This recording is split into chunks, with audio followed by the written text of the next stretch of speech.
సమయం లేదు మిత్రమా, శరణు కోరతారా లేక పాగా వేయమంటారా? ఇది ఇప్పుడు ప్రాంతీయ పార్టీలకు బీజేపీ చేస్తున్న హెచ్చరిక. రాజకీయ దండయాత్రలో భాగంగా ఒక్కో రాష్ట్రాన్ని తన ఖాతాలో వేసుకుంటుంది మోడీ టీం. కాశ్మీర్ నుంచి కన్యాకుమారి వరకు అఖండ భారతాన్ని తన ఏలుబడిలోకి తెచ్చుకోవాలని నరేంద్ర మోడీ వ్యూహాలు అమలు చేస్తున్నారు.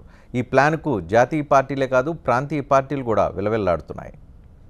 దేశంలో దాదాపు 60-70% ప్రజలు రాష్ట్రాలు ఈ నవీన భారత్ నిర్మాణంలో మోడీ గారితో భుజం కలిపి నడవాలని సిద్ధంగా ఉన్నాయి. కొన్ని రాష్ట్రాలు ఇంకా మిగిలి ఉన్నాయి. సబ్కా నెంబర్ ఆయగా ఏ రాష్ట్రాన్ని వదిలిపెట్టేది మిత్రులారా. కొద్ది ముందు కొద్ది వెనుక, బట్ సబ్కా నెంబర్ ఆయగా. ఇది బీజేపీ రామ్ మాధవ్ మాట కాదు. నరేంద్ర మోదీ, అమిత్ షాల నేతృత్వంలో నడుస్తున్న బీజేపీ మాట. సబ్కా నంబర్ ఆయేగా.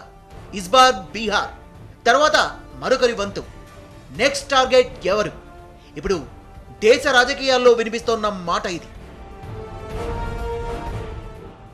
బీహార్లో జరిగిన ఎన్నికల్లో బీజేపీని కాదని మహాకూటమికి ఓటేశారు. నితీష్, లాలూని కలిపి ప్రభుత్వం ఏర్పాటు చేయాలని ప్రజలు కోరుకున్నారు. కానీ 20 నెలల్లోనే ఆ కూటమికి బీటలు వారాయి. మోదీ, అమిత్ షాల ప్లాన్లకు నితీష్ కమలం చెంతకు చేరారు. 2019లో మోదీ సేనను ఎదుర్కోవడం కష్టమని సోనియాకు చెప్పి మహాకూటమి కట్టించిన నితీషే ఇప్పుడు కమలం కోటలో చేరడం చర్చనీయాంశంగా మారింది. రాష్ట్రపతి ఎన్నికకు ముందు నితీష్ కుమార్ ప్రధానమంత్రి నరేంద్ర మోదీని కలిశారు. అయితే రాష్ట్రపతి ఎన్నికల కోసమని అందరూ అనుకున్నారు. తీరా ఇప్పుడు చూస్తే నితీష్ ఇలా ఝలక్ ఇవ్వడం ఆ మీటింగ్ ఎఫెక్టే అని అందరూ అంటున్నారు. చివరకు రాహుల్ గాంధీ కూడా कि नीतीश जी ने ये प्लानिंग, मतलब देखिए मैं सच बताऊं तो 3-4 महीने से हमें पता था कि ये प्लानिंग चल रही है. देखिए हिंदुस्तान की राजनीति में यही प्रॉब्लम है. अपने स्वार्थ के लिए व्यक्ति कुछ भी कर जाता है. कोई मतलब नियम नहीं है, कोई क्रेडिबिलिटी नहीं है. सत्ता के लिए कुछ भी कर देते हैं. ये प्रॉब्लम है. దేశంలోని 18 రాష్ట్రాల్లో ఇప్పుడు బీజేపీ లేదా దాని మిత్రపక్షాలు అధికారంలో ఉన్నాయి. మిగతా రాష్ట్రాల్లో కూడా పాగా వేసేందుకు బీజేపీ ప్లాన్లు గీస్తోంది. వాజ్పేయి ప్రధానమంత్రిగా ఉన్నప్పుడు మిత్రపక్షాల పరిస్థితి వేరు. ఇప్పుడు నరేంద్ర మోదీ ప్రధాని అయ్యాక పరిస్థితి వేరు. భాగస్వామ్య పక్షాలు బలంగా ఉన్న రాష్ట్రాల్లో కూడా సొంతంగా బలపడాలని మోదీ, షా స్కెచ్ వేస్తున్నారు. ఎదురు తిరిగిన వారికి తగిన శాస్తి చేయడానికి కూడా వెనుకాడడం లేదు. ఇందులో భాగంగానే మహారాష్ట్రలో శివసేనను నానాటికి బలహీనపరిచేందుకు వ్యూహాలు అమలు చేస్తున్నారు. మరోవైపు మిషన్ సౌత్లో భాగంగా తమిళనాడులో ఆపరేషన్ నడుస్తోంది. కర్ణాటకలో కాంగ్రెస్ను వీక్ చేసేందుకు ఆ పార్టీలోని బలమైన నేతలకు వలవేస్తున్నారు. ఇటు ఏపీ, తెలంగాణ, కేరళ రాష్ట్రాల్లో కూడా కొత్త వ్యూహాలు రచిస్తున్నారు బీజేపీ నేతలు. తెలంగాణలో బీజేపీ పవర్లోకి రావాలా 2019లో. ఇది సెంట్రల్ పార్టీ మీ నుంచి ఆకాంక్షించే విషయము. No confusion. పాలిటిక్స్లో సెంటిమెంట్స్ ఉండవు. అరే థోడా మదద్ కియానా నహీ చలేగా.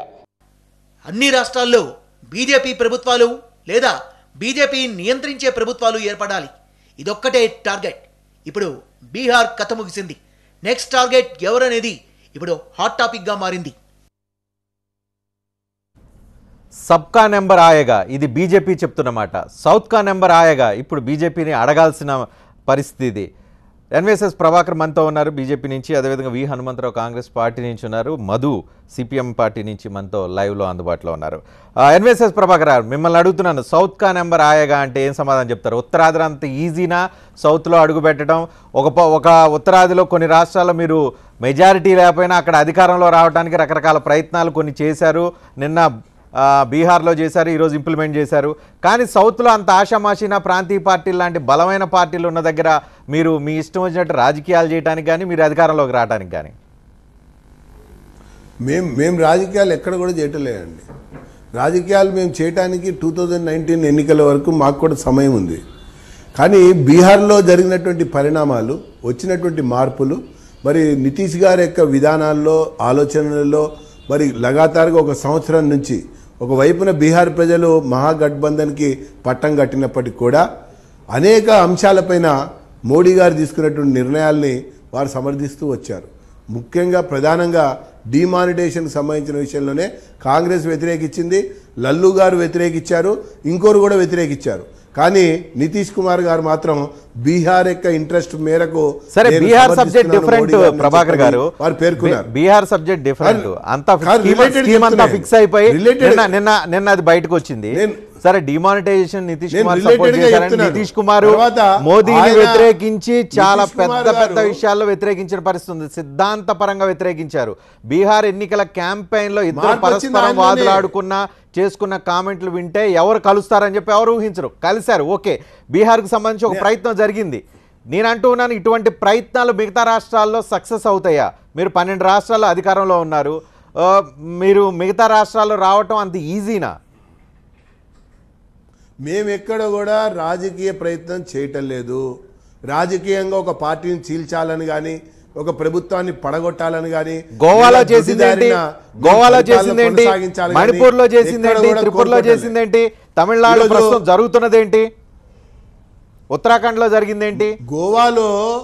గోవాలో మణిపూర్లో ఎక్కువ సంఖ్యలో కాంగ్రెస్ వచ్చారు, గెలిచారు అని అనుకుంటున్నటువంటి ఎమ్మెల్యేలందరూ నిద్రపోతా ఉన్నారు. వాళ్ళ ఇన్ఛార్జ్ నిద్రపోతున్నాడు. గెలిచిన ఎమ్మెల్యేలు ఇంకొక కార్యక్రమంలో లీనమై ఉన్నారు. ఉన్నటువంటి వాళ్ళందరూ కూడా మరి సంఖ్యపరంగా చూసినట్టయితే మాకు మెజారిటీ ఉందని చెప్పని మేము గవర్నర్ గారికి లిఖితపూర్వకంగా నెంబర్ ఇచ్చాము, పేర్లు ఇచ్చాము, వివరాలు ఇచ్చాము, ఆహ్వానించారు, ప్రభుత్వాన్ని ఏర్పాటు చేశాం. తర్వాత మా యొక్క మద్దతుని శాసనసభలో రుజువు చేసుకుని పరిపాలన కొనసాగిస్తున్నాం.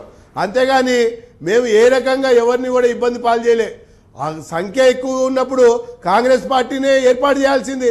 వాళ్ళు నిద్రపోతూ మత్తులో ఉండి ఎక్కడో ఒకరి మీద ఒకరు తేడాలతో వాళ్ళు కాలం వెలుగుచ్చినప్పుడు మేమెందుకు ఊరుకుంటామండి? ప్రభాకర్ గారు, వచ్చినటువంటి ప్రజాస్వామ్యం, ప్రజలు ఇచ్చినటువంటి ప్రజాస్వామ్యం ఎంత అపహాస్యం అవుతుంది అనే అంటానికి 2-3 ఎగ్జాంపుల్స్ మిమ్మల్ని కోట్ చేస్తా. ఈరోజు బీహార్లో జరిగిందేంటి? సింగిల్ లార్జెస్ట్ పార్టీ అయిన ఆర్జేడీని కాదని అక్కడ మీ కూటమి, మీరు ఎప్పుడు కొత్తగా వచ్చిన కూటమికి అధికారాన్ని గవర్నమెంట్ ఏర్పాటు చేయడానికి ఏ రకంగా అవకాశం ఇచ్చారు? Point number 1. గతంలో గోవాలో సింగిల్ లార్జెస్ట్ పార్టీని పిలవకుండా ఏ రకంగా ఇది చేశారు? అలా మొత్తంగా చూసుకుంటే గవర్నర్ వ్యవస్థని, ఎక్కడైతే రాజ్యాంగ వ్యవస్థని మీకు నచ్చినట్లుగా మీరు అధికారంలో రావడానికి వీలుగా పావులుగా వాడుకుంటున్న పరిస్థితి కనిపించడం లేదా? రజనీకాంత్ గారు, మీరు చాలా మంచి ప్రశ్న వేశారు. గోవాలో శాసనసభ్యులు గెలిచిన తర్వాత వెంటనే శాసనసభాపక్ష నాయకుడిని ఎన్నుకోవటం, గవర్నర్ని కలవటం, సంఖ్యాపరంగా మేము ప్రభుత్వాన్ని ఏర్పాటు చేస్తామని చెప్పని కాంగ్రెస్ పార్టీ చేయాల్సింది. గవర్నర్ బాధ్యత ఉండదా? గుర్తించి పిలవాల్సిన బాధ్యత గవర్నర్.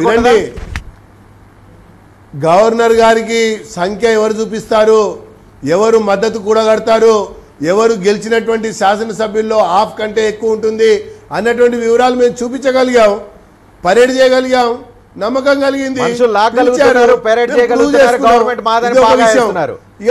ఇది రియల్ విజయమా? బీహార్ లాలూ ప్రసాద్ పార్టీకి, సరే లాలూ ప్రసాద్ అవినీతి చేశాడు, ఏం చేశాడు పక్కన పెడితే, ప్రజాస్వామ్యంలో ఎవరైతే పెద్ద పార్టీ ఉంటుందో వాళ్ళకి కనీసం ఫస్ట్ మీరు ప్రభుత్వం ఏర్పాటు చేస్తారని కనీసం అడగాల్సిన బాధ్యత ఉంటుంది. అది కూడా అడగకుండా బీజేపీ నితీష్ కుమార్ ఇద్దరు నెంబర్ చూపించారు, ఓకే మేము సాటిస్ఫై అని చెప్పి పిలిచేయటం అంటే ప్రజాస్వామ్యాన్ని దుర్మార్గంగా వాడుకోవటానికి, రాజకీయ అవకాశవాదంగా వాడుకోవటానికి బీజేపీ దేశవ్యాప్తంగా ప్రయత్నాలు చేస్తుంది. రజనీకాంత్ గారు, తేజస్వి గనక డిప్యూటీ సీఎంకి రాజీనామా చేసినట్టుంటే నితీష్ కుమార్ గారు అసలు ఆ గఠబంధన్లోకి వెళ్ళి బయటకు వచ్చేవాళ్ళు గారు. పైగా అసలు అవినీతే జరగలేదు, కుంభకోణమే లేదు, సిబిఐ అంతా కూడా రాజకీయమయం, అసలు మేము రాజీనామానే చేయవలసిన అవసరం లేదు అని కొత్త కుంభకోణాలు పడుతుండగా 4 గంటల సమయంలో బద్ద విరోధులైన నితీష్ కుమార్, బీజేపీ పార్టీ, నరేంద్ర మోడీ ఇద్దరు కలిసిపోయారు. 4 గంటలు, కేవలం 4 సాధ్యమా రాజకీయాల్లో, దేశ రాజకీయాల్లో? ఇది ముందుగా ప్లాన్ అంతా జరిగిపోయింది. 4 గంటలు కాదు రజనీకాంత్ గారు, మీరు చాలా సీనియర్ జర్నలిస్టు, విశ్లేషకులు కూడా.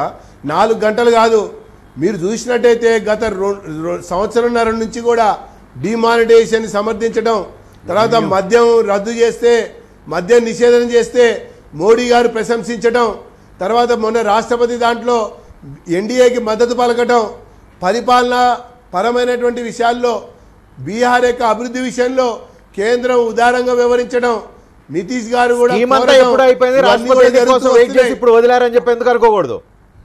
స్కీమ్ ఎప్పుడూ అయిపోయింది, రాష్ట్రపతి ఎన్నికల్లో డిస్టర్బెన్స్ వస్తుందేమోనని ఇప్పుడు రాష్ట్రపతి ఎన్నికలు అయిపోయిన తర్వాత ఇప్పుడు ఒక్కసారిగా ఒక కార్డు వదిలారని చెప్పి ఎందుకు అనుకోవడానికి అవకాశం లేదు బీహార్ని.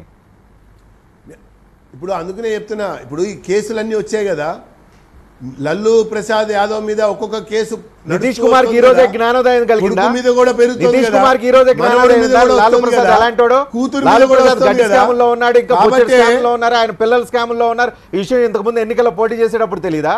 ఎన్నికల్లో పోటీ చేసిన తర్వాత తెలీదా? ఇప్పుడే జ్ఞానోదయం అయిందా? అటువంటి పార్టీతో సంబంధం తెగదెంపులు చేసినందుకు మీరు హర్షించాలి, మీరు నితీష్ కి మద్దతు పలకాలి. కానీ ఈరోజు మీ యొక్క ఆర్గ్యుమెంట్, మీ యొక్క విశ్లేషణ, అరే లల్లు ముఖ్యమంత్రి కావాలన్నట్టుగా ఉంది. నేను అవినీతి పరుడు లల్లు ముఖ్యమంత్రి కావాలా లేదా, అవినీతి పార్టీకి అందలం ఇవ్వాలి, ఉందా లేదా అనేది అవినీతి పార్టీకి అందలం ఎక్కించాలి, ప్రజాస్వామ్యం గురించి ఫస్ట్ మాట్లాడుకుందాం. అవినీతి పరుల గురించి ఇదే అండి సిద్ధాంతం, ఇదే అండి సిద్ధాంతం, ఇదే అండి మన యొక్క తర్కం. ఈరోజు అవినీతి పార్టీ అని ముద్ర బలంగా పెరుగుతున్నటువంటి నేపథ్యంలో వదిలించుకున్నందుకు మీలాంటి అవినీతి పరుణ్ణి జైల్లో పెట్టకుండా ఇంకేదో బయట ఉంచుతున్నారు. వదిలించుకోవాలి, అవినీతి పరుణ్ణి జైల్లో పెట్టకుండా ఎందుకు కాంప్రమైజ్ బయట ఉంచుతున్నారు? ఎవరిని? లాలూ ప్రసాద్ యాదవ్ని. ఎవరిని? లాలూ ప్రసాద్ యాదవ్. లల్లు ప్రసాద్ యాదవ్తో చట్టాపట్టాలు వేస్తుంది కాంగ్రెస్ పార్టీ. ఇప్పుడు రాబోయే రోజుల్లో కాంగ్రెస్ పార్టీ కూడా లల్లు ప్రసాద్ని వదిలించుకుంటుంది. వదిలించుకోవాలి, వదిలించుకుంటేనే వాళ్ళు కూడా అవినీతికి వ్యతిరేకంగా మాట్లాడగలుగుతారు, లేకపోతే మాట్లాడలేరు. అవినీతి అన్నటువంటి అఖిలేష్ తో కాంగ్రెస్ జతగట్టేసరికి కాంగ్రెస్ యూపీలో మునిగిపోయింది, అందరు మునుగుతారు రా బాబు. వచ్చే రోజు మీరు మునుగుతారు, మేము ప్రజల నిర్ణయం అది. అయితే ఒకటి ప్రభాకర్ ఒకటి ప్రభాకర్ చెప్తున్న పాయింట్ ఒకటి, విహెచ్ గారు మీరు సమాధానం చెప్పాలి. అవినీతి పరుణ్ణి ప్రభుత్వంలో అక్కడ అవినీతి పరుడు ఉన్న ప్రభుత్వాన్ని పక్కగా నెట్టేసి నితీష్ కుమార్ నీతి నిజాయితీలతో కడిగిన బీజేపీతో కలవటం ఇది మంచి పరిణామంగా వాళ్ళు ఒకటి చూస్తున్నారు. పాయింట్ నెంబర్ 2, కాంగ్రెస్కి ఎదురు దెబ్బ. యూపీఏలో ఉండే వాళ్ళంతా ఒక్కొక్కళ్ళు వెళ్ళిపోతున్నారు అంటానికి ఇంకో ఎగ్జాంపుల్. ఫస్ట్ క్వశ్చన్ నేను చెప్తాను, ఎందుకంటే నేను చెప్తాను గఠబంధన్ ఉన్నప్పుడు సెక్యులర్ ఫోర్సెస్ అంతా ఒకటి కలిసినప్పుడు అప్పటికే సిబిఐ కేసు ఆయన మీద నడుస్తున్నది. సిబిఐ కేసు నడిచింది, ఆయనకు 6 ఏండ్లు బయట పెట్టారు. ఏది, ఈ షుడ్ నాట్ కాంటెస్ట్ ఎనీవేర్ అన్నప్పుడు ఆనాడు నితీష్ ఎందుకు కలిసి పనిచేశాడండి? ఇవాళ మీకు కనిపిస్తుంది. అయితే ఇంకోటి అంటున్నారు మీరు, సిబిఐ కేసు నడుస్తుంటే ఆయన ఎట్లా కొనసాగుతాడు అంటున్నారు. మరి సిబిఐ కేసు వ్యాపంలో మీ ఎవరు మధ్యప్రదేశ్ చీఫ్ మినిస్టర్ శివరాజ్ సింగ్ చౌహాన్ మీద ఇప్పటికీ నడుస్తూనే ఉన్నది. ఏ విధంగా ఆయన కొనసాగుతారు చెప్పండి? మరి నిజంగానే నీతి నిజాయితీ మాట్లాడితే అది కూడా అదేవిధంగా ఇవాళ ఎన్నో ఆరోపణలు వచ్చినాయి. అరుణ్ జైట్లీ మీద వచ్చింది, అదేవిధంగా నితిన్ గడ్కరీ మీద వచ్చింది, సుష్మా స్వరాజ్ మీద వచ్చింది. మరి మీరు ఎక్కడ యాక్షన్? మీ దగ్గర కూడా ఒక యాక్షన్ జరగాలి కదండి. కేవలం ఎదుటివారి మీదనే యాక్షన్స్ జరిగితే ప్రజలకు కూడా అనుమానం వస్తుంది. ఇక్కడ చెప్పండి, ఇప్పుడు బీజేపీ 1 by స్టేట్ 1 by 1 మొత్తం దేశం మొత్తం దండయాత్ర చేస్తాం, సబ్కా నెంబర్ ఆయేగానే ఒక స్లోగన్ తీసుకొని వెళ్తుంది. అంటే ప్రతి స్టేట్కి ఒక రోజు వస్తుంది, ముందో వెనకో వస్తుందని, మొత్తం దేశం మొత్తం బీజేపీ ఉండటం ఖాయమని చెప్పని అంటున్నారు. దానికి ఒకటే చెప్తున్నా, ఇవాళ మీరు చేసిన పని మంచిది. ఎందుకంటే ఇక లల్లు ప్రసాద్ ఊకోడు. సెక్యులర్ ఫోర్స్ మీరు ఎందుకు ఆయనను కొడుతున్నారంటే is the only person secular ఫోర్సెస్ను ఒక తాటిపై తీసుకొచ్చి బీహార్లో ఎగ్జాంపుల్ చూపించాడు. నేను అదే లల్లు ప్రసాద్ అంటున్నా, యావత్ భారతదేశంలో తిరిగితే అప్పుడు మీకు తెలుస్తుంది మేముంటామా. కానీ అవినీతి పరుడికి గుర్తింపు ఉంటుందా? అవినీతి పరుడిని గుర్తిస్తారా? లల్లు ప్రసాద్ అంటే అవినీతికి ఒక సింబల్. అదే చూడండి, అవినీతి అనేది వాళ్ళ దగ్గర కూడా ఇప్పుడు అవినీతి వన్ సైడ్ కాదు. నేను అనేది నిజంగా అవినీతి అయితే why they are not taking Sujana Chowdary, why they are not taking Nitin Gadkari, why they are not taking Arun Jaitley. అందరి మీద ఆరోపణలు ఉన్నాయి. అన్నిటికంటే శివరాజ్ సింగ్ చౌహాన్ మీద ఇప్పటికి 60 మంది చనిపోయారు. ఇప్పటిదానికి ఆ ముఖ్యమంత్రి ఎందుకు రాజీనామా చేయడు? ఎస్, మీరు నిజంగా అవినీతి మీద పోరాడుతుంటే అందరి మీద సమానంగా పోరాడాలనేదే నా ఉద్దేశం. మధు గారు, మీరు ఏ రకంగా చూస్తారు? బీజేపీ పరంపర ఎట్లా చూస్తారు? ఇప్పుడు 12 రాష్ట్రాలని మిగతా రాష్ట్రాలు కూడా అతి త్వరలో చేరువలో ఉన్నాయి, వాళ్ళ నెంబర్ మా ఖాతాలోకి రాబోతున్నాయి అని అంటూ ఉన్నారు. దేశంలో ఆల్టర్నేట్ ఇంకా కనిపించే పరిస్థితి లేదా? ఇప్పటివరకు నితీష్ కుమార్ ఒక ఆల్టర్నేట్ ఫోర్స్ కింద, మోడీకి ప్యారలల్గా ఆల్టర్నేట్ ఫోర్స్ కింద కొంతమంది చూశారు, కాంగ్రెస్ కాకుండా చూస్తే. అయితే ఆ వ్యక్తి కూడా ఇప్పుడు మోడీతో వెళ్ళి బీజేపీతో జతకట్టడంతో ఇంకా ఆల్టర్నేట్ లేదనుకోవాల్సిన పరిస్థితి కనిపిస్తోంది. ఇప్పుడు ఉత్తరప్రదేశ్లోను ఉత్తరాఖండ్లోను బీజేపీ గెలిచిన తర్వాత గోవాలో మణిపూర్లో ప్రభుత్వాలను ఏర్పాటు చేసింది. ఈ నేపథ్యంలో రెండు ముఖ్యమైనటువంటి విధానాల్ని దేశం మీద బీజేపీ రుద్దుతూ ఉంది. ఒకటి, సిబిఐని వినియోగించి ప్రతిపక్షాలని, ఇతర ప్రజాస్వామిక ప్రాంతీయ పార్టీల్ని లోబరుచుకోవడం, సిబిఐని వినియోగించడం. రెండు, ప్రలోభాలకి గురి చేసి కొంతమందిని తన వైపు లాక్కోవడం.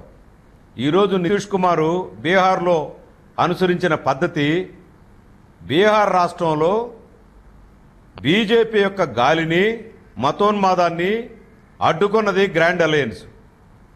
ఈ గ్రాండ్ అలయన్స్ ప్రజలిచ్చినటువంటి తీర్పుకి గండి కొట్టాడు, ద్రోహం తలపెట్టాడు నితీష్ కుమార్. అలాంటి ద్రోహాన్ని ప్రోత్సహించింది బీజేపీ. సిబిఐని వినియోగించింది, ప్రతిపక్షాలను లొంగదీసుకు ఎవరైతే బీజేపీకి వ్యతిరేకంగా ఇప్పటిదాకా నిలబడ్డారో వాళ్ళని లోబర్చుకోవడం కోసం ప్రయత్నం చేసింది. ఏమాత్రం బీహార్ పరిణామాల్ని కొద్దిపాటి సునిశ్చితంగా మనం పరిశీలన చేసి చూస్తే ఈరోజు కొన్ని ఆరోపణలు వచ్చినాయి. ఆర్జేడీ మంత్రి మీద, లాలూ ప్రసాద్ యాదవ్ కొడుకు మీద ఆరోపణలు వస్తే ఆరోపణలు విచారణ జరగాల. చాలామంది మంత్రుల మీద ఆరోపణలు వచ్చినాయి. ఇవాళ వెంకయ్య నాయుడు మీద చాలా ఆరోపణలు చెప్పారు. చాలామంది ఆరోపణలు చాలామంది చేస్తున్నారు. ఈ ఆరోపణలు చేయగానే దాన్ని ఆధారం చేసుకొని ఈ ప్రజలిచ్చిన తీర్పుకి విఘాతం కలిగించేటట్టుగా నితీష్ కుమార్ ఈరోజు 4 గంటల్లో ఆ ప్రభుత్వాన్ని నుంచి దిగిపోవడం, రాష్ట్ర అసెంబ్లీలో ప్రధానమైనటువంటి రాజకీయ పక్షంగా ఉన్నటువంటి ఆ పార్టీని ఆహ్వానించకుండా గవర్నరు మళ్ళా ఆయన్నే ఆపద్ధర్మ ముఖ్యమంత్రిగా ఉండమనడం, ఆయన చేత ప్రమాణ స్వీకారం. ఇదంతా ఒక పెద్ద నాటకం. బీజేపీ, నరేంద్ర మోడీ ప్రజాస్వామ్యాన్ని అపహాస్యం చేయడం తప్ప మరొకటి కాదు. మాట్లాడేది ప్రజాస్వామ్యం గురించి. ఆయన చెప్తున్నాడు జట అవినీతికి వ్యతిరేకంగా దేశవ్యాప్తంగా బ్రహ్మాండమైనటువంటి పోరాటంలో ఇవాళ నితీష్ కుమార్ వచ్చాడు, దానికి ఆహ్వానం అని చెప్పేసి చెప్తున్నాడు. ఈ అవినీతి, బీజేపీ మీద ఉన్నటువంటి అవినీతికి విచారణలు లేవు. అందుకని ప్రతిపక్షాలని లొంగ తీసుకునే దానికోసం సిబిఐని వినియోగించుకొని ప్రభాకర్ గారు మీరు ఆన్సర్ చెప్పాలి. సిబిఐని, ఈడీని ఉపయోగించుకొని ప్రతిపక్షాలను బెదిరించడం, మీరు ప్రాంతీయ పార్టీలను బెదిరించడం, మీకు వ్యతిరేకంగా ఉన్న వాళ్ళు బెదిరించడం, లొంగ తీసుకోవడం, సామంతరాజులుగా వాళ్ళు తయారు చేయాలనే లక్ష్యంతో బీజేపీ పనిచేస్తుందనే ఒక పాయింట్ వస్తుంది. సమాధానం ఏముంది? రేపు కాంగ్రెస్ పార్టీ కూడా ఈ కమ్యూనిస్టులను పక్కన పెడతారు చూడండి మీరు. ఎందుకంటే ఈరోజు భారతదేశాన్ని తప్పుదోవ పట్టిస్తున్నాయి కమ్యూనిస్ట్ పార్టీలు, రాజకీయ పార్టీలను కూడా తప్పుదోవ పట్టిస్తున్నాయి కమ్యూనిస్ట్ పార్టీలు. ఈరోజు in the name of secular forces communist పార్టీలు కొన్ని పార్టీలని కలపాలని ప్రయత్నం చేస్తూ వస్తున్నాయి. ఒక్కొక్క పార్టీ కూడా దూరంగా వెళ్ళిపోతున్నాయి. మీ గురించి చెప్పండి, మీరేం చేస్తున్నారు? వైఖరి ఏం చేస్తున్నారు? కమ్యూనిస్ట్ లెక్క వ్యవహారం వైఖరి. ఈరోజు అందుకనే బెంగాల్లో కమ్యూనిస్టులని కమ్యూనిస్టుల పని అయిపోయింది.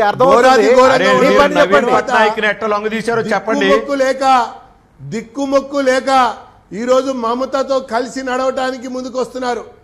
అట్లాగే నిన్న మొన్నటి వరకు యూపీఏ పరిపాలన ఉన్నటువంటి సమయంలో ప్రతిరోజు కూడా కమ్యూనిస్ట్ పార్టీలు యూపీఏని తిడుతూ ప్రభాకర్ గారు ఒక లాజిక్ చెప్పండి, తిడుతూనే ఉంటాయి. ఒక లాజిక్ చెప్పండి. చివరి సమయానికి వచ్చేసరికి సెక్యులర్ అని చెప్పని మళ్ళీ కాంగ్రెస్ పక్షానే పోతూ ఉండటం. ప్రభాకర్ గారు వీళ్ళకి మొత్తం భారతదేశ కమ్యూనిస్ట్ చరిత్రలో కనబడేది అదే.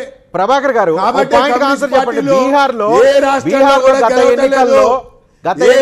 కూడా నిలవటం లేదు.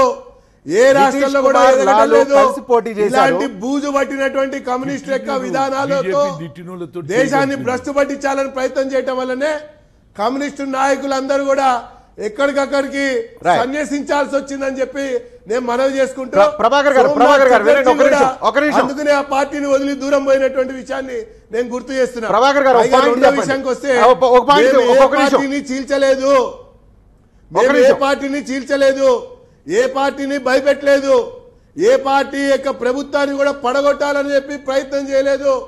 ఈరోజు కుంభకోణాలకు సంబంధించిన విషయంలో సిబిఐ ఈరోజు లల్లు ప్రసాద్కు సంబంధించినటువంటి కుటుంబం సంబంధించినటువంటి వ్యక్తులపైన ఒక్కొక్కటి తను మంత్రిగా ఉన్నటువంటి సమయంలో వచ్చినటువంటి విషయాలపైన ఆధారాలు బయటకు వస్తూ ఉంటే దాన్ని నితీష్ గారు ప్రశ్నించారు, వివరణ కోరారు, దానికి సంబంధించినటువంటి సమాధానం చెప్పమన్నారు.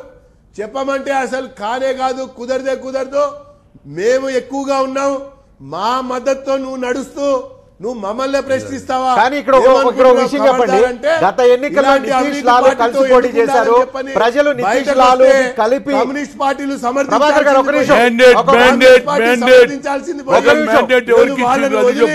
బీజేపీతో కలిసి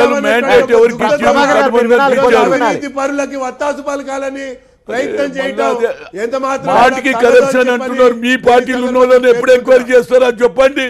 మా మీద చేసి ఒప్పుకుంటా. సరే, మీ పార్టీలో ఉన్నటువంటి ఆరోపణల మీద ఎప్పుడు చేస్తారు చెప్పండి. ఇవాళ వ్యాపంలో ఏదైతే ఆరోపణలు కాసేపు పక్కన పెట్టండి. నా పాయింట్ ఒకటి, ప్రభాకర్ గారు, ప్రజాస్వామ్యంలో గత ఎన్నికల్లో నితీష్ లాలు కూటమిని ప్రజలు అప్రిషియేట్ చేశారు, మిమ్మల్ని ప్రతిపక్షంలో కూర్చోబెట్టారు. సడన్ గా సంవత్సరం తిరిగేసరికి ప్రజల అభిష్టానికి వ్యతిరేకంగా బీజేపీని అక్కడ ప్రతిపక్షంలో కూర్చోబెట్టారు, వేరే ఇద్దరిని అధికార పక్షంలో కూర్చోబెట్టారు.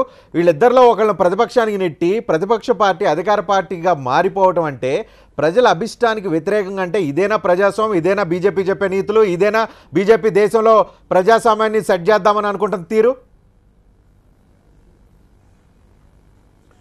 మన రజనీకాంత్ గారు ఈరోజు జిఎస్టీ వల్ల మాకు అనుకూలం అవుతున్నారు, డిమానిటైజేషన్ వల్ల మాకు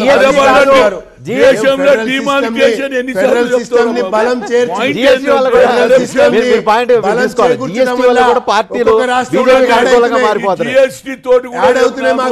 తెలుస్తుంది. జిఎస్టీ ఇప్పుడు ప్రజలకు ఎఫెక్ట్ అవుతుంది. డిమానిటైజేషన్ కూడా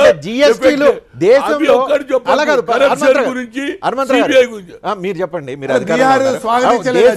కేంద్ర ప్రభుత్వాలు తీసుకునే నిర్ణయాలతో రాష్ట్రాలకు సంబంధించిన పార్టీలు వాళ్ళ ఆలోచన తీరు ప్రజల అభిష్టానికి వ్యతిరేకంగా పార్టీలు ఆలోచన తీరు మార్చుకొని ప్రభుత్వాలకు సపోర్ట్ చేయడం అనేది ప్రజాస్వామ్యం అయ్యే అవకాశం ఉందా? అదేం ఛాన్స్ లేదండి. ప్రజలు ఎప్పుడు వాళ్ళు ఇబ్బంది పడతారో ఈ ప్రభుత్వం ఇది ఇచ్చిన వాగ్దానాన్ని నిలవకుంటే తప్పనిసరిగా చేస్తారు. ఒకటి. రెండోది, అన్నిగా దేశమంతా మేమే పరిపాలిస్తామని ఏదైతే ఊహాగానం చేస్తున్నారు కదా, అది జరగదు. ఎందుకంటే మీరు మేల్కోవట్లేదు కాబట్టి వాళ్ళు ధైర్యంగా చెబుతున్నారు. పట్టుకున్నాము, వీళ్ళు తెరుచుకొని ప్రభుత్వం ఫామ్ చేసి అన్ని దగ్గర కూడా ఇదే చేస్తుంది. నేనన్నా గవర్నర్ పని ఏమిటి? మెజార్టీ ఉన్నటువంటి లల్లు ప్రసాద్ యాదవ్ను మొదలు పిలవాలి కదా. దేశంలో ఒకవేళ దేశంలో ఇలాంటి ప్రజాస్వామ్యం కూనీ జరుగుతుంటే ప్రతిపక్ష పార్టీ, ప్రధాన పార్టీ, జాతీయ పార్టీ మీరు ఏం చేస్తున్నారు? ఏం చేస్తామంటే 2019లో చూస్తాం ఏం చేసేది. ఇప్పటి నుంచి ఇవన్నీ మాకు వచ్చినాయి. డిమానిటైజేషన్ వల్ల లాభం అంటున్నాడు. అదేవిధంగా జిఎస్టీ మీద 4 రోజులలో తెలుస్తుంది కదండి. అదొకటి. రెండోది ఏమిటంటే మీరు కరప్షన్ సిబిఐ అంటున్నారు. సేమ్ థింగ్ మీ పార్టీలో ఉన్నటువంటి వాళ్ళ మీద కూడా న్యాయంగా మీరు ఎంక్వైరీ చేస్తే ప్రజలు నమ్ముతారు. మా మీదనే చేసి మీ వాళ్ళని ఆపితే ప్రజలు నమ్మేటట్టు లేరు అనేది నా ఉద్దేశం. మధు గారు మీరేం చెప్తారు? ప్రజాస్వామ్యం గురించి మాట్లాడుతున్నారు, అవకాశం గురించి చెప్తున్నారు, ప్రభుత్వ విధానాల వల్ల ప్రజలు మారుతున్నారు, పార్టీలు మారుతున్నాయి, ప్రాంతీయ పార్టీలు బీజేపీకి అనుకూలంగా మారుతున్నాయి. సో దీన్ని కన్సిడర్ చేయాల్సిన అవకాశం కనిపిస్తుందా, అవసరం కనిపిస్తుందా? ప్రజలు నిజంగా అటువంటి వైపు 3 వైపు ఉన్నారా? ఇప్పుడు రజనీ మధు గారు చెప్పండి. కాంగ్రెస్ లౌకిక ప్రజాస్వామ్యాన్ని కాపాడేటువంటి పరిస్థితి దాటిపోయింది. కాంగ్రెస్ ఆ పరిస్థితిలో లేదు. ఈరోజు 100 మంది ఈరోజు పార్లమెంట్లో ఉన్నటువంటి ఎంపీల్లో కాంగ్రెస్లో నుంచి బీజేపీ వైపు పోయినటువంటి వాళ్ళు 100 మంది ఉన్నారు. ప్రాంతీయ పార్టీలు రాష్ట్రంలో టీఆర్ఎస్, తెలుగుదేశం, తెలంగాణలో టీఆర్ఎస్, ఆంధ్రాలో తెలుగుదేశం, వైఎస్ఆర్ పార్టీ, నవీన్ పట్నాయక్, నితీష్ కుమార్ అందరూ ఈరోజు. అందుకని ప్రాంతీయ పార్టీలు కానీ లైన్ కట్టారంటే రీజన్ ఉండాలి కదా. కాంగ్రెస్ బీజేపీ అద్భుతమైన అయి ఉండాలి, బీజేపీ అద్భుతమైన అయి ఉండాలి. అద్భుతం ఏం లేదు, అద్భుతం ఏం లేదు. ఈరోజు సిబిఐని ఇతర ప్రలోభాలని ఈ రెండింటిని వినియోగిస్తుంటే నికరంగా నిలబడలేనటువంటి పరిస్థితి. వాళ్ళ ప్రయోజనాలు అధికారం కోసం లేదా ఇతరితర ప్రయోజనాల కోసం విధానాలను వదిలిపెట్టి భారతదేశం అనేటువంటిది లౌకిక ప్రజాస్వామ్య రాజ్యాంగం ఉన్నటువంటి దేశం. మతోన్మాద బీజేపీకి వ్యతిరేకంగా నిలబడాల్సినటువంటి తరుణంలో దేశంలో దళితుల మీద దాడులు జరుగుతున్నాయి, మైనారిటీల మీద దాడులు జరుగుతున్నాయి, పశువుల అమ్మకాల మీద నిషేధాలు వచ్చినాయి. మీరు ఎన్ని చెప్పుకుపోతున్నారు? ఒక్కొక్క రాష్ట్రం బీజేపీ ఖాతాలో వెళ్తూ ఉంది, రెండింటికి కంపారిజన్ లేకుండా పోయింది. సమస్యలు చెప్తున్నారు, ఒక్కొక్కటి బీజేపీ ఖాతాలో వెళ్తూ ఉంది. దీన్ని ఏమనాలి మరి? అవినీతి ఉన్నదని అందరినీ ఒక నిమిషం ఆయన పాయింట్ ఇద్దాం. నేను మనవి చేస్తున్నా, కాంగ్రెస్ 100 మంది కాంగ్రెస్ నుంచి పోయి బీజేపీలో పడ్డారు, ఇప్పుడు ఎంపీలు అయి ఉన్నారు. ఇప్పుడు ప్రాంతీయ పార్టీలు రాష్ట్రంలో మన 2 రాష్ట్రాల్లోనూ అటు తెలంగాణ ఇటు ఆంధ్రాలోనూ ఏం జరుగుతుందో చూసాం. నవీన్ పట్నాయక్ ఏం చేశాడో చూసాం, నితీష్ కుమార్ ఏం చేస్తాడో చూస్తున్నాం. ఇవన్నీ కూడా బీజేపీ యొక్క ఒత్తిళ్లు, ప్రలోభాలకే, రెండో వైపు సిబిఐ యొక్క దాడులకి, ఈ రెండిటికి లొంగిపోతున్నాయి ఈ పార్టీలు. వామపక్షాలు నికరంగా ఈరోజు మతోన్మాదాన్ని బీజేపీని ఎదుర్కోవాలంటే వామపక్షాలే. ఎక్కడున్నా అది త్రిపురలో ఉన్ని, బెంగాల్లో కానీ, ఆంధ్రలో కానీ, లేదా కేరళలో కానీ ఎక్కడైనా పార్టీలు మోడీని బీజేపీ చూపించే సిబిఐ చూసి భయపడతాయా సార్? సిబిఐ ఈడీలు చూసి దేశంలో ఉన్న రాజకీయ పార్టీలు, రాజకీయ నాయకులు, తలపండినోళ్ళు, 30-40 సంవత్సరాలు రాజకీయాలు చేసేటోళ్ళు వీళ్ళందరూ చూసి భయపడిపోతారా? అంతగా ఎవరు భయపడారండి? బేకార్ మాటలు. మరి పాయింట్ ఒకటి కావాలి అని చెప్పు. సిపిఎం ఒక్కడే ఉన్నారంటే సిద్ధాంతాన్ని ఈనాడు కూడా సెక్యులర్ సిద్ధాంతాన్ని క్యారీ చేయలేకపోతున్నారు. తప్పనిసరిగా సెక్యులర్ సిద్ధాంతాన్ని నమ్ముతాం. సెక్యులర్ ఫోర్సెస్ ఏకం చేస్తున్నటువంటి లల్లు ప్రసాద్ యాదవ్ని ఎందుకు కొట్టిందంటే ఇతనికి ఒక్కనికే దమ్మున్నది, అన్ని పార్టీలను కలుపుతున్నాడు. ఆ ఉదాహరణ బీహార్లో చూపించాడు. గఠబంధన్ సర్కార్ వచ్చింది, ఇతను ఒక్కరిని దెబ్బ కొడితే మిగతా ప్రాంతాలు కూడా భయపడతారు అనేది ఒక లాజిక్. ఈ లాజిక్ మీద కొట్టిండ్రు, అది పాయింట్. మధు గారు, ఉన్న బలహీనతను కూడా గుర్తించాలి మీరు. కాంగ్రెస్లో ఉన్న బలహీనతను కూడా గుర్తించాలా. నికరంగా మీరు గేట్లు, రామలీల గేట్లు తెరిచింది మీరు, ఈ రకంగా బీజేపీకి కాళ్ళు తెచ్చింది మీరు. అందుకని మతోన్మాదంతో నికరంగా నిలబడి పోరాడేటువంటి పార్టీగా ఈరోజు కాంగ్రెస్ నిలబడలేకుండా బీజేపీ వ్యతిరేకంగా మాట్లాడుతున్నావు, కాంగ్రెస్ వ్యతిరేకంగా నాకు అది చెప్పు. అందుకని ఎంతసేపటికి బీజేపీకి మద్దతు చేసినట్టు మాట్లాడుతున్నావు. సెక్యులర్ ఫోర్సెస్ అంతా ఏకం కావాలని చెప్పు. అదే విధంగా ఎవరైతే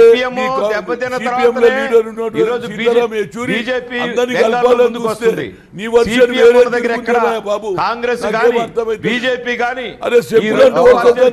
ఒక్కటైదామని చెప్పు. కులాలకు మతాలకు అతీతంగా ఆంధ్రలో తెలంగాణలో అత్యంత మీద అత్యాచారాలు ప్రజాస్వామ్యాన్ని కాపాడాలంటే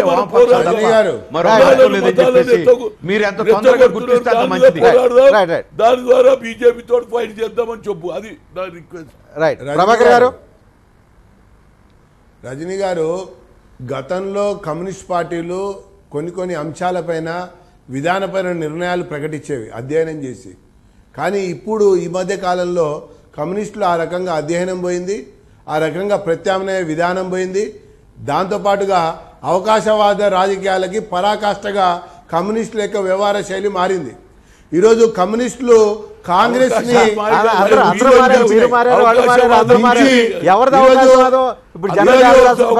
చెప్పనియండి, నన్ను చెప్పనియండి. అందుకనే ఈరోజు ఉపరాష్ట్రపతి ఎన్నికల్లో కానీ రాష్ట్రపతి ఎన్నికల్లో కానీ జిఎస్టీ విషయంలో కానీ డిమానిటైజేషన్ విషయంలో కానీ ఈ కమ్యూనిస్టులు కాంగ్రెస్ ని కూడా తప్పుదోవ పట్టించాయి. ప్రజలు కమ్యూనిస్టులు కాంగ్రెస్ కూడా తప్పుదో పట్టించారు. ఇంకా దానివల్ల కాంగ్రెస్ పార్టీ కూడా స్వతహాగా ఉండేటువంటి శక్తిని కోల్పోతా ఉంది. కాంగ్రెస్ పార్టీ స్వతహాగా ఉండే శక్తిని కోల్పోతా ఉంది. దానివల్ల కాంగ్రెస్ పార్టీ కన్వర్ట్ అవుతూ వచ్చింది. ఈ కమ్యూనిస్టులు వాళ్ళు మునగడం కాకుండా సెక్యులర్ ఫ్రంట్ పేరు మీద ఉన్నటువంటి వాళ్ళని కూడా ముంచేటువంటి అవకాశం ఉంది. ప్రభాకర్ గారు, మీరు ఎవరెవరిని ముంచుదాం అనుకుంటున్నారు రాబోయే రోజుల్లో? ప్రశాంత్ కిషోర్ 2 సంవత్సరాల్లో ఏ పార్టీ టార్గెట్ గా ముంచాలని టార్గెట్ పెట్టుకున్నారు? అఖిలేష్ ని కలిపాడు, కమ్యూనిస్టులను కలిపాడు, అందరిని కలిపాడు. ప్రశాంత్ కిషోర్ వచ్చి ఉత్తరప్రదేశ్ ఖాళీ అయింది. అట్లాగే బెంగాల్లో కూడా కమ్యూనిస్టులని ఖాళీ చేశారు. ఇప్పుడు మమత వీళ్ళ పని కూడా భారతదేశం మొత్తం కూడా నరేంద్ర మోడీ వారి యొక్క విధానాల పట్ల, వారి యొక్క నినాదాల పట్ల, వారి యొక్క ప్రభాకర్ గారు, వచ్చే ఎన్నికల్లో 2019 లోప ఎన్ని పార్టీలు ముంచాలని టార్గెట్ పెట్టుకున్నారు క్లోజ్ చేయడానికి? రజనీ గారు, మళ్ళీ నేను చెప్తున్నాను, రామ్మాధవ్ బయట మీకు వినిపిస్తా. మళ్ళీ రామ్మాధవ్ బయట మీకు వినిపిస్తా. మేము నెంబర్ ఆయగా మిత్రులు లేదు, శత్రువు లేదు, ఎవడైనా వాడి సంగతి క్లోజ్ చేస్తాం, బీజేపీ మాదే అంటున్నాడు. అంటే దట్ మీన్స్ అంటే రామ్మాధవ్ గారు మాట్లాడినటువంటి మాటల సమయంలో నలిపేయటమే కదా. ఆ మీటింగ్ లో నేను ఉన్నానండి. రామ్మాధవ్ గారు మాట్లాడేటప్పుడు నేను ఉన్నాను. First target Chandrababu. రామ్మాధవ్ గారు మాట్లాడేటప్పుడు నేను ఉన్నాను. వారు చెప్పింది బీజేపీ కార్యవర్గ సమావేశాల్లో మీరు ఇంకా పెరగాలి, మీరు ఇంకా గెలవాలి, మీరు ఇంకా బలపడాలి. 2019 క్లోజ్ చేయాలని టార్గెట్ పెట్టుకున్నారు. బీహార్ లో ఒకటి క్లోజ్ చేశారు. ఒక్కొక్క రాష్ట్రాన్ని మనం కైవసం చేసుకోవాలని చెప్పారు. లేండి, ఇప్పుడు గెలవాలని చెప్పారు, కాంగ్రెస్ గెలవాలని కోరుకుంటామా అండి? మా బీజేపీ మీటింగ్ లో మేము గెలవాలని కోరుకుంటాం. ఎందుకంటే ఒక రాష్ట్రం తర్వాత ఒక రాష్ట్రం మేము బలపడాలని కోరుకుంటున్నాం. చేస్తాడు, మళ్ళీ ఢిల్లీలో పోయి చంద్రబాబును కలుస్తాడు. కాబట్టి నా ఉద్దేశంలో చంద్రబాబు మేబీ ఫస్ట్ టార్గెట్ అనేది నా ఉద్దేశం. Whether it is correct or wrong Prabhakar మీరు చెప్పాలి. ఏ పార్టీలు లక్ష్యంగా ఆల్రెడీ ఒరిస్సా ఆల్రెడీ అయిపోయినట్టుంది ఆపరేషన్. నెక్స్ట్ సౌత్ లో చూసుకుంటే ప్రధానంగా ఆంధ్ర తెలంగాణ 2 తెలుగు స్టేట్స్ చూసుకుంటే మీ టార్గెట్ ఎక్కడ ఉంది? ఆల్రెడీ తెలంగాణలో మీరు ఆల్రెడీ మీ అధ్యక్షుడే అనౌన్స్ చేశారు. ఇక్కడ ఆంధ్రాలో వైసీపీకి దగ్గర అవుతున్నారు. అక్కడ పొత్తు పెట్టుకొని టీడీపీకి హ్యాండ్ ఇచ్చే అవకాశం ఉందా? తర్వాత వైసీపీని కూడా క్లోజ్ చేసి మీరు అధికారం రావడానికి టార్గెట్ చేస్తారా? ఏంటి మీ ప్లాన్ ఆఫ్ యాక్షన్? ఇమ్మీడియట్గా మేము కర్ణాటకలో గెలవబోతున్నాం. కర్ణాటక ఎన్నికల ఫలితాలు చూస్తారు మీరు. మా భారతీయ జనతా పార్టీ అక్కడ అధికారంలోకి రాబోతోంది. Karnataka immediate target. తర్వాత విషయానికి వస్తే 2019 ఖచ్చితంగా తెలంగాణలో ప్రత్యామ్నాయం మేముగా ఎదగాలని చెప్పని కోరుకుంటున్నాం. కాబట్టి ఇక్కడ బలపడాలని చెప్పి అనుకుంటున్నాం. బలపడతాం, ముందుకెళ్తాం. ఆంధ్రప్రదేశ్లో మిత్రపక్షంగా ఉన్నాం. ఎన్డీఏలో చంద్రబాబు నాయుడు గారు కలిసి ఉన్నారు. కాబట్టి అట్లనే కలిసి ముందుకెళ్తారని చెప్పని డౌట్ ఉన్నది. మిగతాది గెలవాలన్నా లేదా? అమిత్ షా గారు మీకు శత్రు అయిన ప్రాబ్లం రెండిట్లో ఏది ఎక్కువ ప్రాబ్లం? మీకు ఫ్రెండ్ అయిన ప్రాబ్లమే, శత్రు అయిన ప్రాబ్లం. అమిత్ షా గారు పర్యటిస్తూ ఫ్రెండ్ను మొదలు కొడతారండి. విజయవాడలో అమిత్ షా పర్యటిస్తూ విజయవాడలో అమిత్ షా గారు పర్యటిస్తూ తెలుగుదేశం మనతో ఉంది, మనం కలిసి ముందుకెళ్తామని చెప్పారు. అయిపోయింది అక్కడ. ఇక్కడ ప్రత్యామ్నాయం మనమే అని చెప్పారు. కర్ణాటకలో గెలవబోతున్నాం, ఖచ్చితంగా దక్షిణాదిలో బలపడబోతున్నాం. ఈ విషయాల్ని రామ్మాధవ్ గారు చెప్పారు. అవకాశం ఉంది రాష్ట్రంలో. ఆంధ్రప్రదేశ్లో నిన్న మాణిక్యాలరావు గారు ఒక ప్రకటన చేశాడు. ముద్రగడ పద్మనాభం ఆందోళన జరుగుతూ ఉంటే ఈ ముద్రగడ పద్మనాభం ఆందోళన వెనకాల వైఎస్ఆర్సీపీ వాళ్ళు ఉన్నారు అని ముఖ్యమంత్రి పదే ఆరోపణలు చేస్తున్నారు అని మాణిక్యాలరావు, బీజేపీ ఎవరైతే తెలుగుదేశం క్యాబినెట్లో మంత్రిగా ఉన్నాడో మాణిక్యాలరావు, ఆయన ఏమన్నాడంటే ఈ రకంగా ముద్రగడ పద్మనాభం ఆందోళన వెనకాల వైఎస్ఆర్సీపీ ఉందని చెప్పేసి అనడం అవాస్తవం. దాన్ని ఉపసంహరించుకోవాలా ముఖ్యమంత్రి అని ప్రకటించాడు. బీజేపీ తూర్పుగోదావరి జిల్లా అధ్యక్షుడు మేము సంపూర్ణమైనటువంటి మద్దతు ఇస్తున్నామని చెప్పేసి చెప్పాడు. సో ఈ ఆందోళనకి సో టీడీపీని ఫస్ట్ ముంచుతారంటారు. బీజేపీ ఏ రకంగా రొమ్ముగుద్ది ఏ తల్లి అయితే పాలిసుద్దో దాన్ని గుద్దేటువంటి కార్యక్రమం ఉందో అట్లాంటి లక్షణాలు కలిగినటువంటి పార్టీ ఇది. మతం మీద ఆధారపడ్డ పార్టీ. ఈ పార్టీ ఇప్పుడు దళితుల మీద పెద్ద ఎత్తున దాడి చేస్తూ ఉంది, ముస్లిం మైనారిటీల మీద దాడి చేస్తూ ఉంది.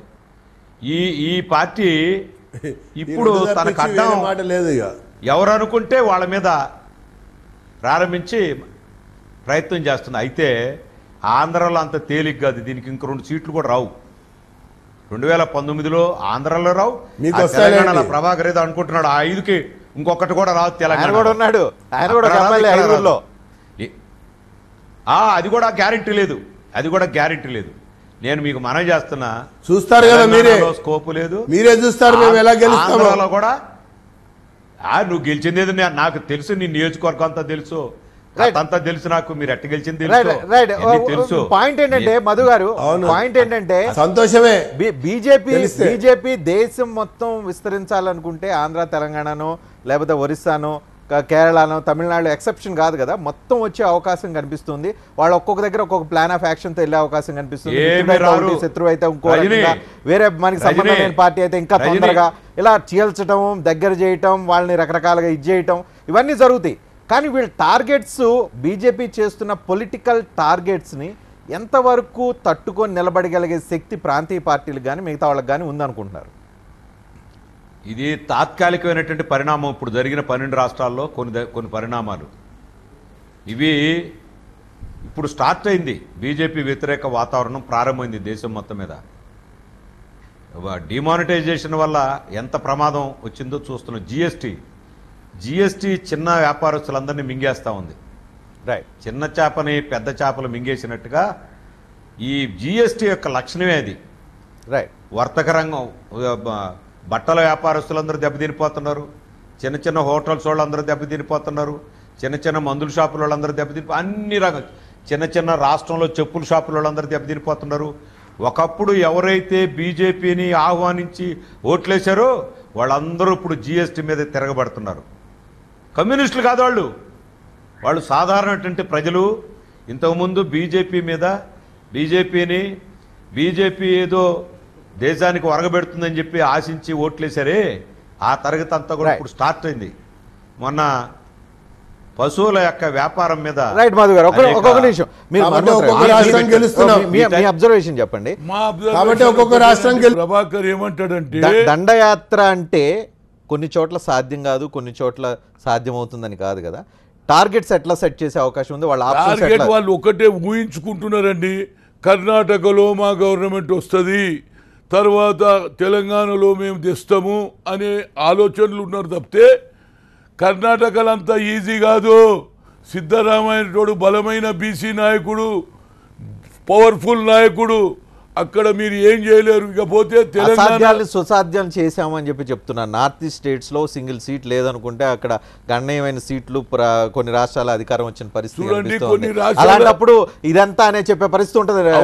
చిన్న రాష్ట్రాలలో 60 ఉంటే ఇద్దరిని లాగేస్తారు, పైసలు ఇస్తారు, లేకపోతే ప్రలోభాలు, ఏదో రకంగా వస్తాం అనేది వాళ్ళ టార్గెట్. ఏమి జరగదు. తెలంగాణలో కూడా ఈ కుటుంబ పాలన వ్యతిరేకంగా మేము ప్రాంతీయ పార్టీలు తట్టుకోగలవా బీజేపీ లాంటి? తప్పనిసరిగా ప్రాంతీయ పార్టీలు అంటే ముఖ్యంగా ఈ తెలంగాణలో ఏదో బీజేపీ ఏదో చేయబోతా అంటే కేసీఆర్ ఏం ఒప్పందం చేసుకున్నాడో మాకైతే తెలియదు. ఎందుకంటే ఆయన ఒకటే మాట అన్నాడు, సీట్లు పెంచుతా అన్నాడు, ఇస్తే ఇవ్వండి లేకపోతే లేదు. అదేవిధంగా 12% మైనార్టీల రిజర్వేషన్ అని బిల్లు పాస్ అది కూడా చెప్పిండొచ్చు. సార్ ఇస్తే ఇవ్వండి మీ ఇష్టం, ఎందుకంటే వాళ్ళు మైనార్టీలకు వ్యతిరేకం కదా. అందుగురించి అది కూడా అందుగురించి ఇక్కడ మేము వస్తాం, అక్కడ కూడా మేము వస్తాం. ఎక్కడ కర్ణాటకలో అనేది నా ఉద్దేశం. ఆంధ్రప్రదేశ్ ఆలోచించరు, ఆంధ్రప్రదేశ్లో ఆలోచించడానికి అవకాశం లేదు. ముద్దగడ్డ పద్మనాభగిన ఆలోచన చేసి రిజర్వేషన్ లో కాంగ్రెస్ వైపు వస్తే అక్కడ కూడా మనకు సాధ్యం. నేను అంటున్నాను రజనీ గారు, సౌత్ ఒక్కొక్క నిమిషం వస్తున్నాను. సౌత్ టార్గెట్ రజనీ గారు, కాంగ్రెస్ కంటే ప్రాంతీయ పార్టీలు బలంగా ఉన్నాయి. ప్రాంతీయ పార్టీలు బీజేపీని నిర్మూలించగలుగుతాయా? మీకు ఆ శక్తి ఉన్నాయి ప్రాంతీయ పార్టీలు చూడండి, ప్రాంతీయ పార్టీ అయితే నేషనల్ పార్టీ కూడా కాంగ్రెస్ ఉన్నది తెలంగాణలో. మీ పార్టీ కాబట్టి మీరు చెప్పుకుంటారు, కానీ వాస్తవం చెప్పండి. ప్రాంతీయ పార్టీల పాయింట్ ఆఫ్ లో చూడండి, వచ్చే ఎన్నికల్లో మీరే చూస్తారు. నేను ఛాలెంజ్ చేయను, కానీ తప్పనిసరిగా తెలంగాణలో కాంగ్రెస్ వచ్చి తీరుతుంది. ప్రజలలో ఆలోచన మొదలైంది. ఏదైతే వాగ్దానాలు చేసిరో అవి నిలబెట్టుకోలేదు కాబట్టి ప్రజలకు చెప్పే అవకాశం మాకున్నది. ప్రభాకర్ గారు, ప్రాంతీయ పార్టీలు ఏమన్నా బీజేపీని తట్టుకొని నిలబడాలంటే దేశంలో కాంగ్రెస్ స్ట్రాంగ్ గా లేని పరిస్థితిలో ఇటువంటి వాతావరణంలో ఓన్లీ ప్రాంతీయ పార్టీలే మిమ్మల్ని తట్టుకొని నిలబడగలవని ఇన్ని రోజులు అనుకున్నారు. మీరు బీహార్లో చేసిన ఆపరేషన్తో ఒకంత ప్రాంతీయ పార్టీలందరికీ కొంత ఒక లెసన్ లాగా కూడా అయ్యే అవకాశం చాలా స్పష్టంగా కనిపిస్తుంది. ఈ నేపథ్యంలో ప్రాంతీయ పార్టీల పట్ల మీరు ప్రజాస్వామ్యయుతంగా వ్యవహరిస్తారా, లేకపోతే మీరు టార్గెట్ రీచ్ అవడం కోసం వాళ్ళని టార్గెట్ చేస్తారా? ఇప్పుడు ప్రాంతీయ పార్టీలు అంటే మాకు కూడా చాలా పెద్ద గౌరవం.